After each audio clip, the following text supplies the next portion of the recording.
Hi guys, Brad Phillips for the Grand Lodge of Arkansas, and welcome to the last video in this series of videos dedicated to the subject of ritual in Arkansas. So far, what we've done is we did our introductory video, kind of telling you how the schedule is going to go. We've done our first video focusing towards the non-Masons, trying to break down some of those stereotypes and apprehensions they may have on the word ritual. The second week, last video we had was focusing on the members and explaining why it is important to have an adopted ritual program in Arkansas. So that way everyone gets the exact same degree, everyone gets the exact same Masonic experience. So in this video, we're going to try to tie all of these aspects together and really focus on the certified card holders, the lecturers, the officer proficiency holders, the second section of the master's degree holders, those guys who have taken it upon themselves to learn the script word for word, letter perfect. I mean, they put the mights instead of the mays, and they say the you wills instead of the you'ls, like, you know, a lot of southern guys do. We say y'all or you'll. They say blessing singular instead of blessings plural. They take the S off of it. These guys know it. They've dedicated themselves to learning the ritual program, and they have been rewarded with that dedication by receiving a certification. Now, in Arkansas, there are 4 areas of ritual certification that a person can dedicate himself to do. There's 4 parts of the ritual program. The first part is called the officer proficiency. Now, that is probably the most common, and it's the easiest one to learn because that's what everybody is used to.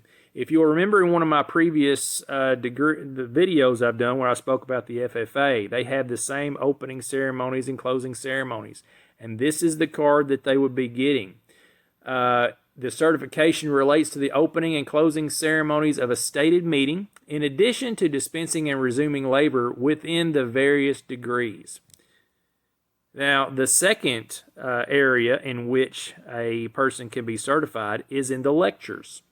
Now, as I said in a previous degree, the lectures are the series of questions and answers that the candidate must be able to commit to memory and turn in within the local lodge so he can advance to the next degree. And while the candidate does not have to know this word perfect, he just has to have a working knowledge of the answers. The one that gives the lectures as well, he doesn't have to be certified in it either. However, if he wants to, he can go in and do this certification here. It's this little yellow card here, and it applies. The lecturer certification relates to the proficiency for each of the 3 degrees of Masonry: the entered apprentice, the fellowcraft, and the master mason degree. Now, both of these certifications, the officer proficiency and the lecturer certifications, are standalone certifications. That means you can go in one or the other or both. It's completely up to you how you want to go about it. The third area in which you can be certified is the instructor card. You're certified instructor.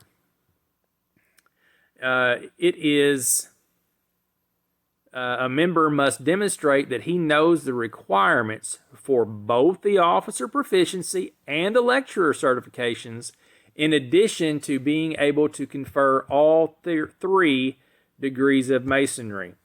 And what I mean by that is you have to be able to know every single part of all of those degrees in that first section. I mean, you would have at least 7 spots in many of the degrees, stations that you would need to know. And you would need to know those guys, all 7 of those stations, word perfect. Where to turn, how to do this, when to stop, when to speak, and what words to use. You would have to know all of that, in addition to the opening and closing ceremonies of the local lodge and the stated meeting, plus the questions and answers of the proficiency in order to be a certified instructor. Now, the fourth and the final certification is the second section of the master's degree. And this is the final certification for a member. And it is where the member must demonstrate his knowledge of the final stage when a member becomes a master mason. Now this is the part in the candidate's progression through the degrees, the very last part where he would actually become a master mason. And that is, again, that's all scripted as well. And I believe there's 22 different cast members in that particular part. And like I said, you have to know what everybody, all of those cast members' duties are, what they have to say, when they say it, where they turn, where they go, everything. It's all orchestrated. And if a person dedicates himself to it, that is what that's what he would get, is the certification for the second section of the master's degree. Now, as I demonstrated, all of these cards are different colors. The officer proficiency is white. You get a yellow one for the certified lecturer. You would get a blue one for a certified instructor, and a red one for the second section of the master's degree. Now, these certifications are not required of the membership at all. That you don't have to learn this word perfect if you don't want to in order to be a Mason. This is solely upon the discretion of the individual member whether or not he decides to learn the ritual script exact, right?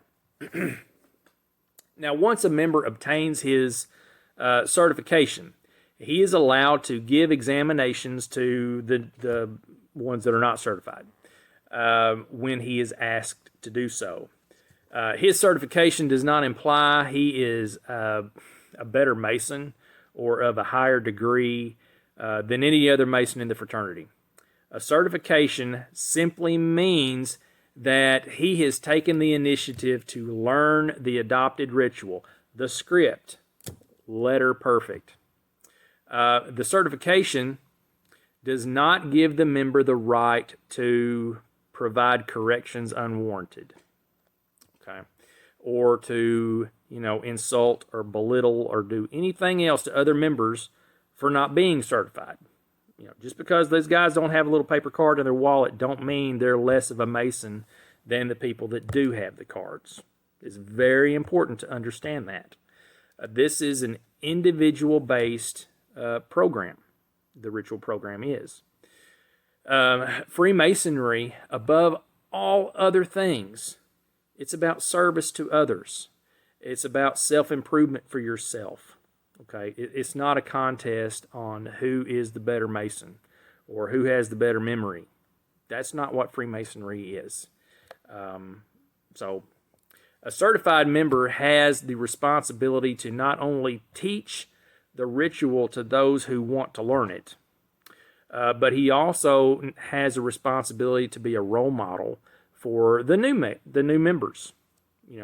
He's supposed to be around for a while. He is taking, you have to be around for a while in order to remember this ritual program. It's just such a vast amount of adopted work. So you're going to be here for a while. Some people, it takes years before they will be able to certify themselves on the adopted work.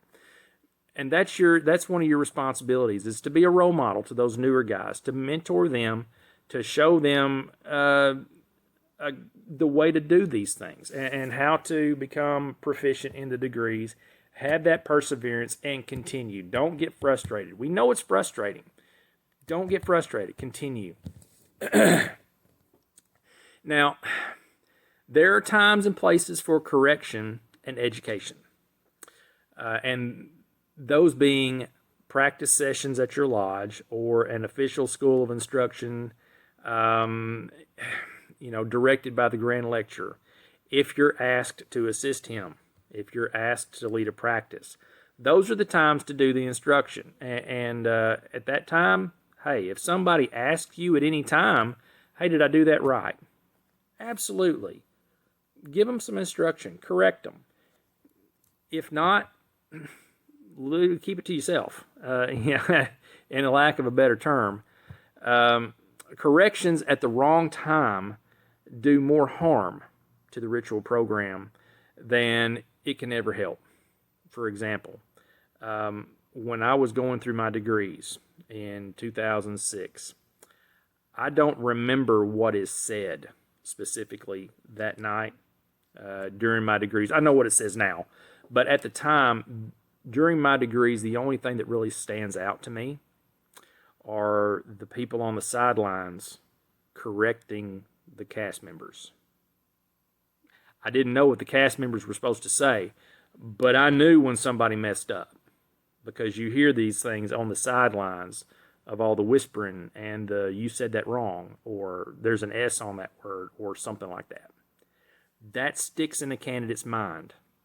And brethren, you know what I'm talking about when I say, when you take one sense away from somebody, sight, hearing, taste, and you've heard that whole thing. When a person, loses his eyesight, his hearing gets better. You've heard that old saying, right? There's something to that. You hear everything in there when you're a candidate. You can hear a pin drop. So things like that, unwarranted corrections, they stand out to the candidate, and that sticks in their minds. A good practice to do this when you have a degree or a stated meeting is to designate an official prompter. There's one person in the room that will prompt when the cast member says, "Hey, I'm lost, throw me a bone," or, line, or whatever. Maybe he just looks at you. But have one person who's dedicated to do that, and instead of 6 or 7 other people just all at once, because sometimes they may not even be right, and they may confuse the cast member even more than he already was. So have a designated guy to do the corrections. Unnecessary correction, like I said, it interferes with the cast member's concentration, who are attempting to confer the best degree that they possibly can. When you get up in front of people, you get nervous. You may be able to say the script word perfect if you practice it in the car on the way. You may be able to say it word perfect, but when you get in front of 30, 40 people and you're the only one talking, if you think about it, those 40 people, that's 80 sets of ears that are listening to what you're saying. That's 80 set of eyes that are watching what you're doing. And if you think about that, that makes a person nervous. They're center stage. We don't do this for a living. We're not trained actors or anything. We're just here reciting a script, and people get nervous. It happens. So the best thing to do is keep the corrections down to a minimum to the one designated person. Responsibility rests upon everyone, though, when it comes to the adopted ritual of the fraternity. Our ritual program is only going to be as strong as the members dedicate themselves to it. Like I said in a previous video, we need to learn this so we can pass it forward to the next generation of Mason. We just need to do it in a manner that is constructive. Is what I'm saying. That's all I'm saying about it. Now, unfortunately, at times, a member gets overzealous in his ability to perform the ritual, and they give corrections at the inappropriate time. And this was the case early in my Masonic career. And the reason why I'm so passionate about this is because it happened to me. You see, I was raised a Master Mason in 2006. Okay, October 30th, actually, 2006, in a small little lodge on Eastern Arkansas. And at the time, we didn't have a whole lot of members that could confer the degrees. And just like every new Master Mason, you're just on fire to learn everything you can possibly learn. And I wanted to do what those guys were doing. I wanted to be able to confer the degrees, and I wanted to do everything I could to support my lodge. So I spent hours practicing the ritual with one of the trusted members there in my local lodge. Now, you got to understand, he wasn't exactly certified either. He had it 85, 95%. But as far as the little paper card in his wallet, none of us had that, but we had it. We had the ritual 95%. we were able to get the point across. Okay. And this goes back to the old thing where you didn't put your S on the back of a word. You didn't say you will, you said you'll. Those little things. But I had practiced these things. I had practiced the ritual, and I was confident enough that I wanted to go ahead and try. Now, this was in 2008. I believe it was in September. I know I had not yet been a member for 2 years. And I had decided to take it upon myself and learn how to confer the entered apprentice degree, the first one. Okay. Well, needless to say, I was nervous, obviously. And the night of the degree came. Like I said, we're a small lodge. We had to advertise it. And the night of the degree, I'm standing outside, and here comes all the people. You know, all the visiting brethren who were there to help. And they would just walk past me, walk into the lodge, and tell the secretary what position they were wanting to do. Their position. You know, we have... in this fraternity, we have a few people who are overzealous in the part, and they have talked that this is my spot. When I go to a degree, this is my spot. This is the one I'm going to do. So it wasn't very long until one of the brethren came back out and had found out that I was going to try to confer the degree. Well, he wanted to do that, but he didn't come right out and say, well, I want to do it. He just come up and he said, well, I heard you're going to try to confer this degree tonight. And I told him, yeah, I've been practicing. I'm going to try my best. I'm going to do it. To this, he says, well, I'm going to count your mistakes, and I'm going to give the grand lecturer a full report on what you do tonight. Brethren, you talk about make a brand new Master Mason nervous. It's when you know somebody is counting your mistakes. You should never say that or do that to a brand new Master Mason, ever. Because they're new. They don't know if you're joking or you're playing or what. They're nervous, okay? But now, true to this guy's word, this brother's word, that's what he did. And through the whole degree, he was being a distraction. Like I said, he was upset because he wanted to be the one to confer the degree, and I was the one doing it.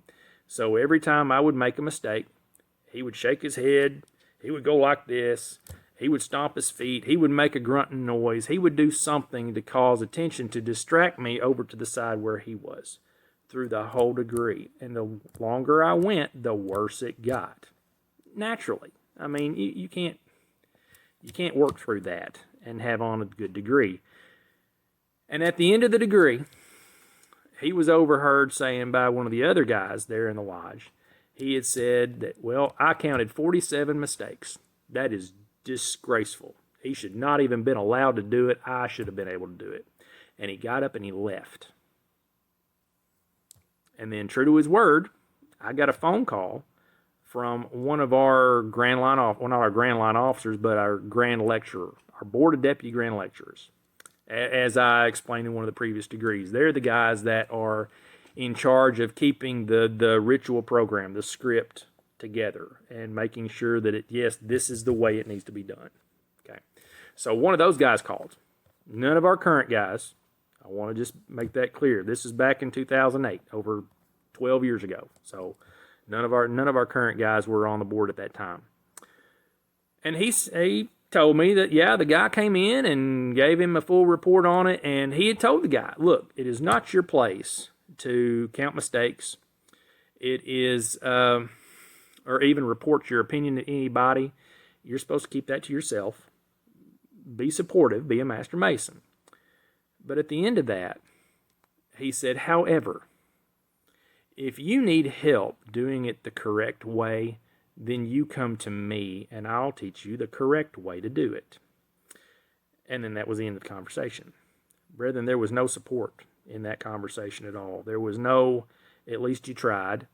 Good job. At least you tried to get out there. Keep trying. Nothing. No encouragement of that at all. Brethren, the lack of encouragement was devastating to me. And it had convinced me that I did not want to continue to learn the ritual program. I didn't want anything to do with it. If I had to be like those guys, I wasn't going to do it, because that is not what Freemasonry to me was. I didn't believe that going out there and treating other brethren like that was correct. It wasn't right. And like I said, it took me, well, I finally became certified in 2018. So it took me over 10 years to get over that one night in order to start dedicating myself to learning this ritual program. Brethren, that's how big of an impact you make on people who are trying to learn and don't have as good a memory as maybe some of the other guys do. Okay. So, and even at this point in my Masonic career, I don't correct anyone. I will not volunteer any correction or give any advice on any part of the ritual program unless I am specifically cornered up and said, Brad, did I do this right? Then I'll tell them. The only thing you're going to hear from me is, good job. I'm glad you tried. Keep going. Don't stop learning. That's what you're going to hear from Brad Phillips. And now you know why that's what I say and why I say it. Brethren, as I close out this video, I'm going to leave you with a couple of questions to put the ritual program into perspective as it pertains to putting on the degrees. Okay. First question. What happens when a person does a word perfect degree? I mean, they get every syllable right. Everything is perfect, exactly as it is adopted. The answer is nothing. Other than the sense of self-satisfaction you get by being able to say the ritual word perfect. I mean, obviously, yes, and everybody's proud that you're able to do that. You're able to carry on the ritual program, and you're able to teach future generations to keep ritual alive in Arkansas. That's wonderful. It's great. But that's it. Second question. What happens if somebody messes up during a degree? What happens if they make a mistake or 47 mistakes? The answer is nothing. That degree still counts. That candidate is going to be advanced anyway, and he's going to continue on. Nothing happens either way, brethren.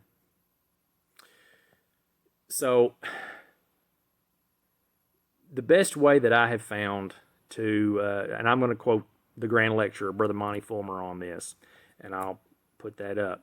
The ritual program, according to the Grand Lecturer, the Grand Lecturer made a wonderful statement, and he had said, I have been asked as Grand Lecturer what is my greatest dream for the future of ritual in Arkansas. I think it can be summed up in one sentence. Intention should be more important than retention.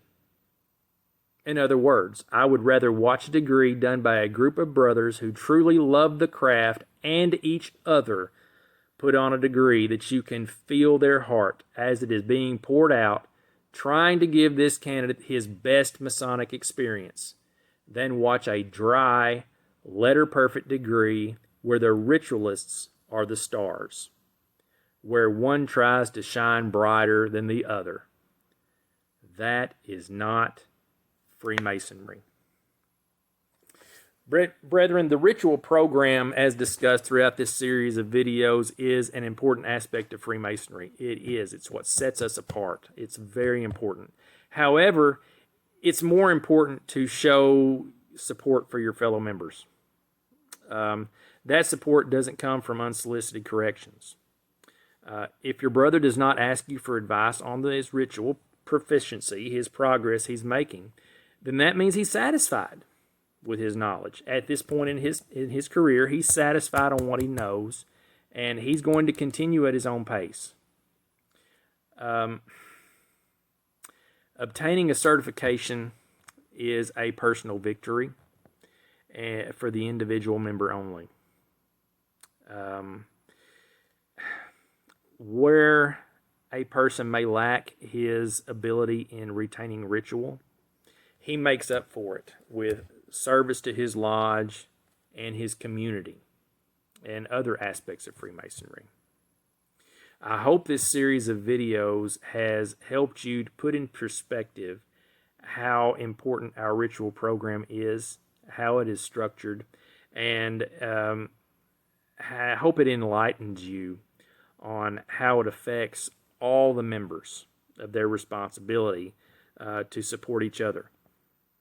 If you have a suggestion for a future video or a future series of videos, you can always email me at gs@argrandlodge.com. You can comment on the Facebook or the website, send me an email, or contact us through the contact link there at arkgrandlodge.com. Or you can just simply call us here at the office at 501-374-6408 or stop by sometime. The door is always open. You never need an appointment to speak with me or Brother David, the office secretary here. We're here Monday through Thursday, 8 to 4 p.m. So until next time.